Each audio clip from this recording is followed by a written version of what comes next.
ছোট্টবেলায় যখন বাবা ক্লান্ত শরীরটা নিয়ে কাজ থেকে ফিরতেন, মা চুপি চুপি পোলাও রান্না করতেন আর বলতেন, তোর বাবা আজকে অনেক কষ্ট করে বাড়ি ফিরেছে, একটু পোলাও খেলে মুখে হাসি ফুটবে।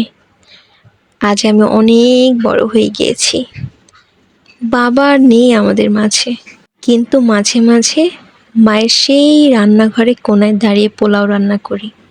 তারপর বাবার ছবির সামনে রেখে বলি, এই নাও বাবা, তোমার প্রিয় পোলাও। আজও তুমি হাসো কিনা দেখার জন্য আমি অপেক্ষায় থাকি। আজও পোলাও রান্না করলে আমার বাবার সেই হাসি মুখটা মুখে ভেসে ওঠে। কি তৃপ্তি, কি মায়া, কি ভালোবাসা নিয়ে সে পোলাও খেতেন। বাবা নামক বটগাছটা যতদিন আমাদের মাথার উপর বেঁচে আছেন, ততদিন সন্তানরা অনেক ভালো থাকে। আপনার বাবা বেঁচে থাকলে একবার আলহামদুলিল্লাহ পড়ুন। এটি শুধুমাত্র একটি গল্প ছিল। যদি আপনার ভালো লেগে থাকে অবশ্যই আমাদের পেজে ফলো দিয়ে পাশে থাকবেন। ধন্যবাদ সবাইকে।